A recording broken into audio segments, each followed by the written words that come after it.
క్రైస్తవులంటే పరిశుద్ధాత్మ ద్వారా జన్మించబడిన వారు. క్రైస్తవునిలో ఉన్న పరిశుద్ధాత్మ అతనికి రక్షణ నిశ్చయతను ఇచ్చి ఆదరణకర్తగా, బోధకునిగా, మార్గదర్శిగా, ప్రార్థనలో సహాయకునిగా, ఆలోచనకర్తగా, స్నేహితుడుగా ఉంటూ సర్వసత్యములోనికి నడిపిస్తాడని చూచాం. యోహాను సువార్త 16:7. నేను వెళ్ళిపోవుట వలన మీకు ప్రయోజనకరము, నేను వెళ్ళని ఎడల ఆదరణకర్త మీ యొద్దకు రాడు, నేను వెళ్ళిన ఎడల ఆయనను మీ యొద్దకు పంపుదును.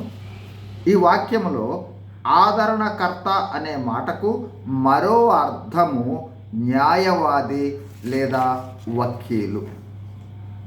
క్రైస్తవులమైన మనపై నేరములు మోపువాడు అపవాది.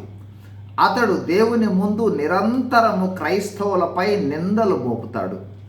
ఇతడు చేయు పని విశ్వాసులమైన మన వైఫల్యాలను, లోపాలను, పాపాలను, అసంపూర్ణతలపై రాత్రింబగళ్ళు దేవుని వద్ద ఆరోపణ చేయటం జరుగుతుంది.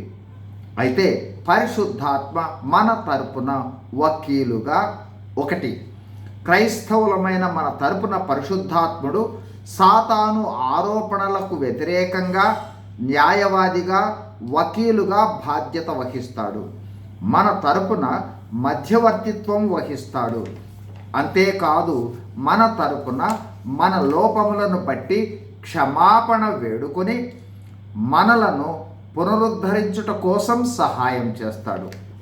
2వదిగా, తన సహాయం ద్వారా అపవాదిని అధిగమింపచేయటం జరుగుతుంది.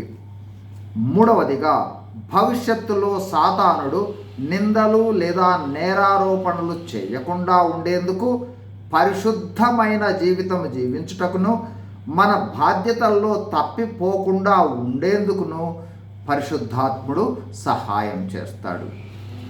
God bless you. Thank you.